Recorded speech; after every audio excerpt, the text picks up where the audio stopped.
the floor where they drop like bombs. Faceless voices running all the cons. Digital whispers in the binary night. No light, no face, pure sound, no sight. Stories unfold in the dark unscrolled. Echoes of silence, secrets untold. Waves crash loud in this audio cave. No mic, no fame, just the sound we crave. Tune and turn up, let the silence break. Raw, unfiltered, hear the earthquake. No mic needed, just a vibe that's real. Faceless words you can touch and feel.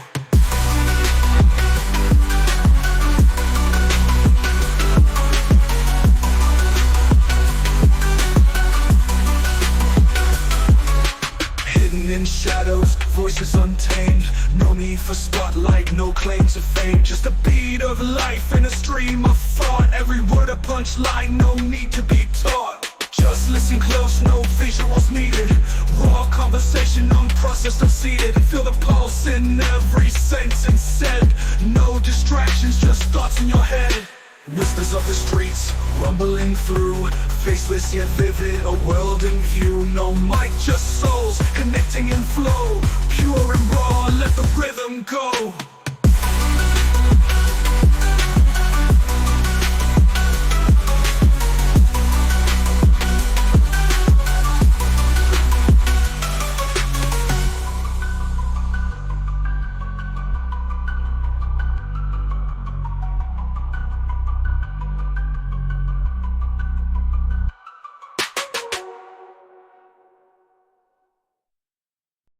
We should not, perhaps, take it for granted that a description in terms of a formalist model, which has certain properties lacking in those derived from models of another kind, will necessarily be the best description for all of the very diverse purposes for which the descriptions of languages are needed.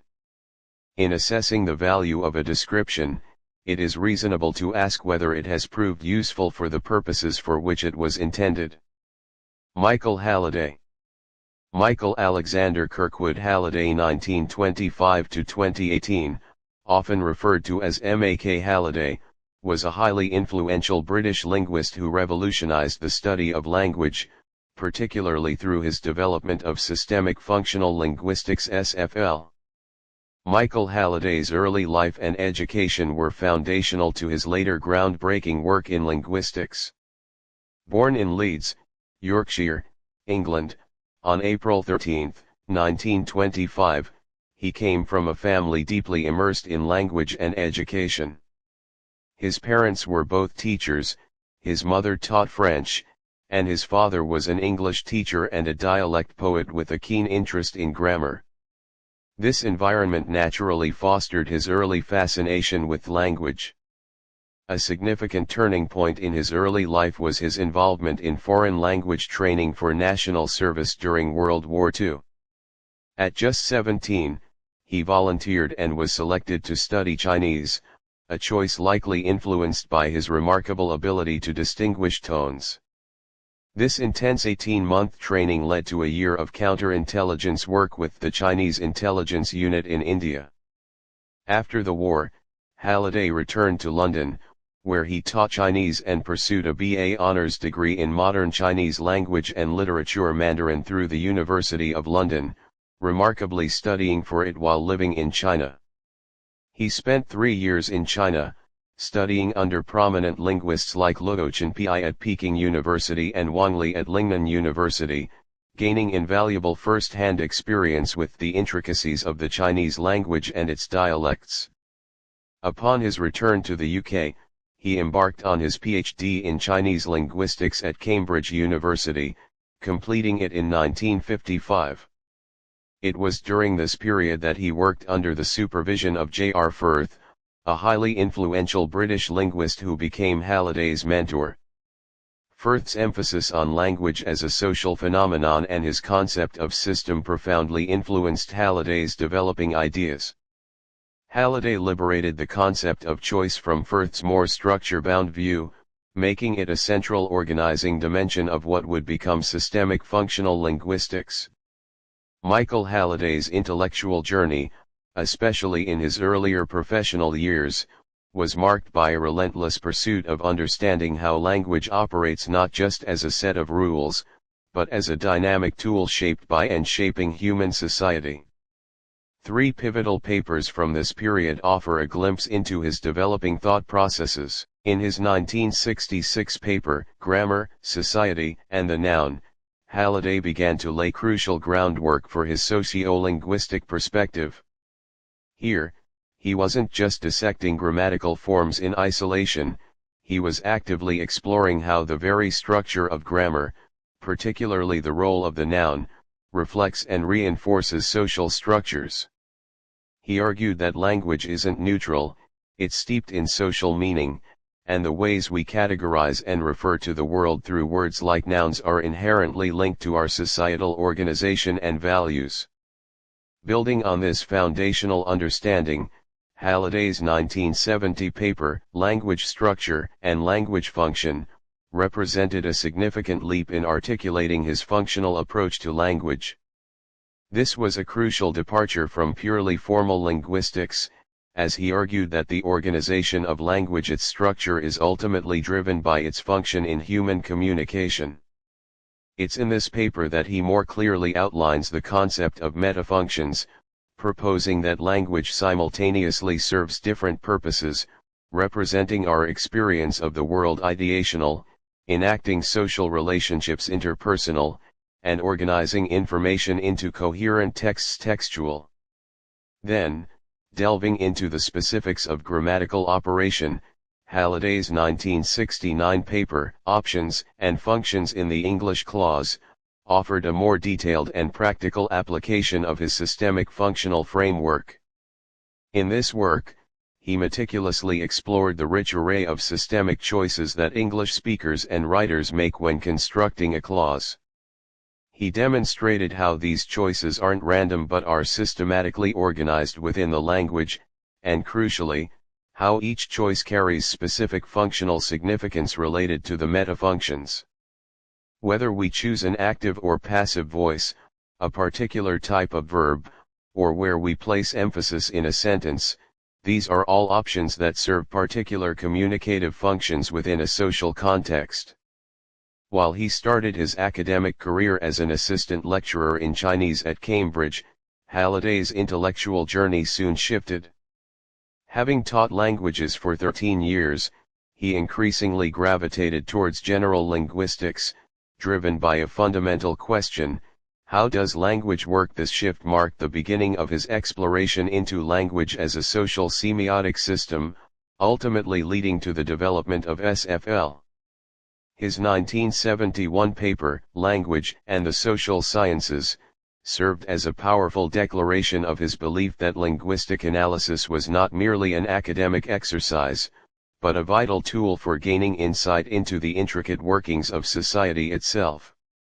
Halliday passionately argued that by meticulously examining how language is used in real-world contexts, we can uncover the underlying social structures, power dynamics, and cultural norms that shape our interactions. He demonstrated how the systematic study of language could offer unique perspectives to disciplines such as sociology, anthropology, and political science, thereby bridging the perceived gap between linguistics and other social inquiries. A few years later, in Text as Semantic Choice in Social Contexts 1977, Halliday deepened his exploration of how meaning is constructed through language. This influential piece reinforced the central tenet of systemic functional linguistics, that every single word, phrase, and grammatical structure we employ in a text is not random, but rather a deliberate semantic choice made from a vast array of options available in the language system. Crucially, he emphasized that these choices are inextricably linked to the social context in which the communication occurs. His enduring interest in the different manifestations of language culminated in his work on spoken and written language, which saw various forms of publication, notably in 1989. Here, Halliday provided a nuanced and comprehensive analysis of the fundamental differences and intricate relationships between the two primary modes of human communication. Rather than viewing one as superior to the other, he meticulously detailed how spoken language, with its immediate context and reliance on intonation and gesture, differs systematically from written language, which is typically more lexically dense, grammatically complex, and designed for decontextualized understanding. This commitment to understanding language in its applied contexts was particularly evident in Literacy and Learning, an approach to the theory of educational linguistics 1993, co-authored with others. This work solidified Halliday's profound contributions to educational linguistics. It demonstrated how the principles of SFL could be directly applied to enhance teaching and learning, especially in the development of literacy. By revealing how language creates meaning and how different genres function, SFL offered educators powerful tools to help students navigate complex texts, understand grammatical choices, and ultimately become more effective communicators and learners. Further demonstrating the breadth of his applied focus, Halliday, with J.R. Martin, published The Language of Science in 1993. This and related works systematically examined how scientific knowledge is not simply discovered but actively constructed through language.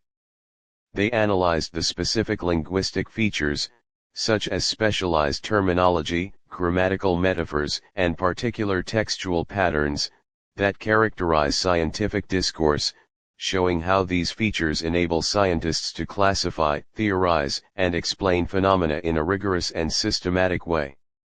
Towards the end of the millennium, Halliday, in collaboration with Christian Matheson, embarked on an ambitious intellectual journey with Construing Experience Through Meaning, a language-based approach to cognition 1999. This work delved into the profound relationship between language and human cognition.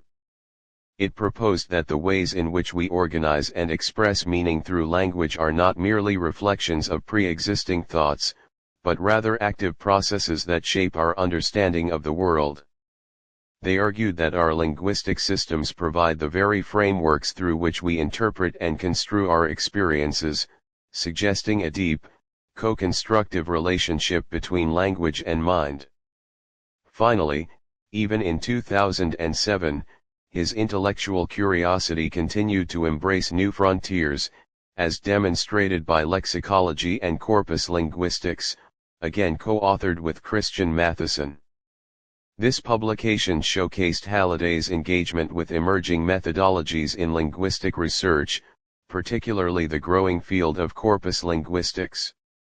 He recognized the immense potential of using large digital collections of text and speech corpora to empirically investigate patterns of language use, validate theoretical claims, and uncover previously unseen regularities in language.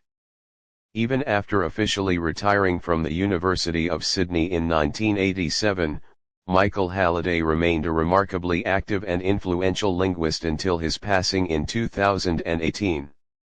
Far from winding down, his later years saw a continued deepening and expansion of his systemic functional linguistics SFL framework, a strong commitment to its practical applications, and ongoing engagement with scholars worldwide.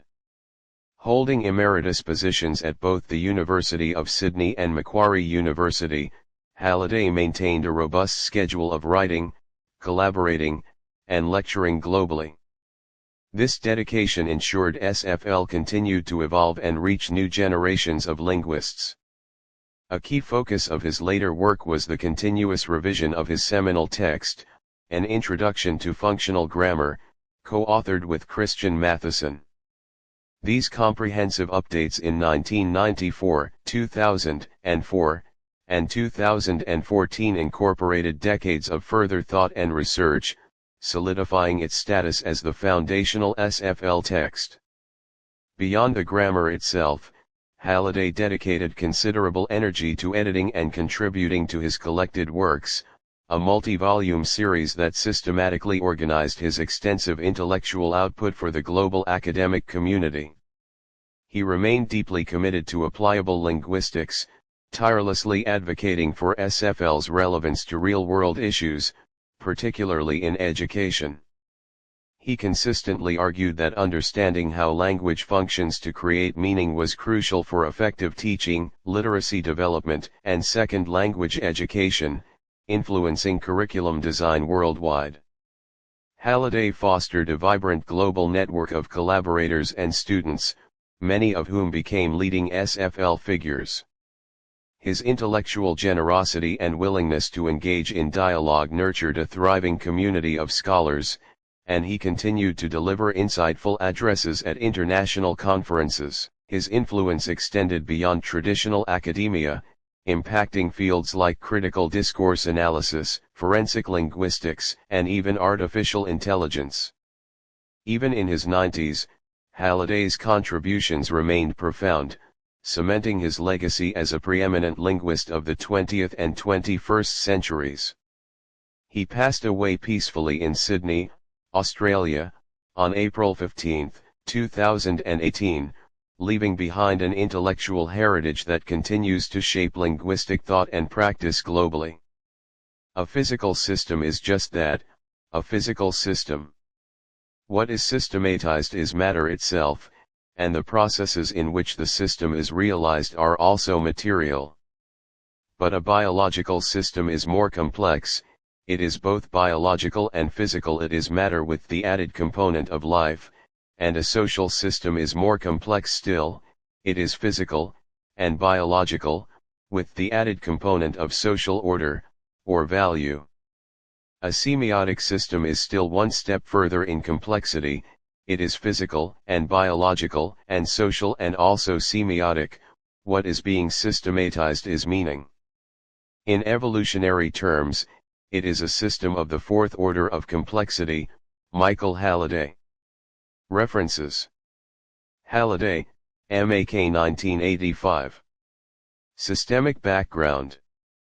In Systemic Perspectives on Discourse, Volume 1, selected theoretical papers from the 9th International Systemic Workshop, James D. Benson and William S. Greaves eds.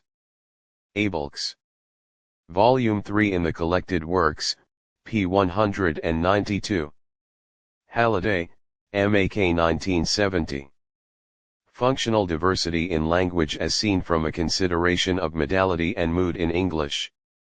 Foundations of Language, International Journal of Language and Philosophy, 6, pages 322-61, in Halliday, 2005, Studies in English Language.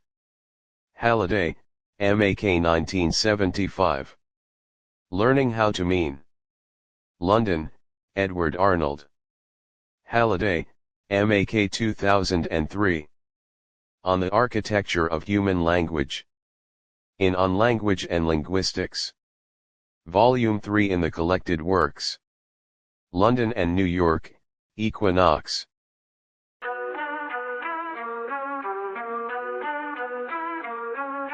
Mics on the floor where they drop like bombs. Faceless voices running all the cons. Digital whispers in a binary night. No light, no face, pure sound, no sight. Stories unfold in the dark, unscrolled.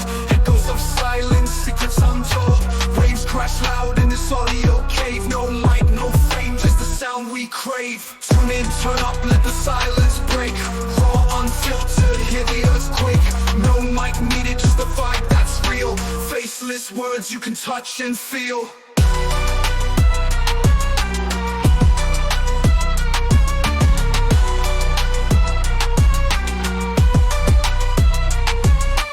Hidden in shadows, voices untamed. No need for spotlight, no claim to fame. Just a beat of life in a stream of thought. Every word a punchline, no need to be taught. Just listen close, no visuals needed. Raw conversation, unprocessed, unseated. Feel the pulse in every sentence said. No distractions, just thoughts in your head. Whispers of the streets, rumbling through. Faceless yet vivid, a world in view. No mic, just souls, connecting in flow. Pure and raw, let the rhythm go.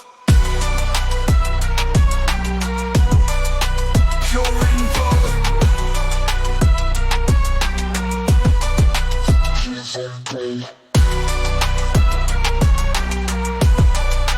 Pure and raw.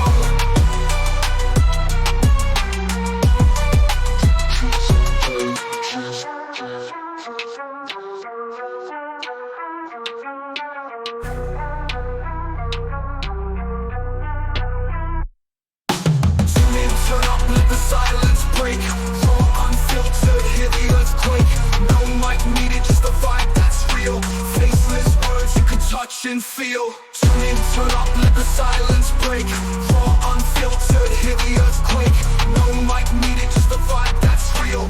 Faceless words you can touch and feel.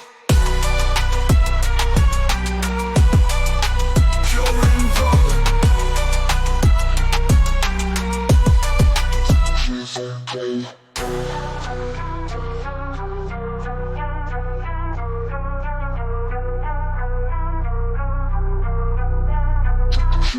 Play.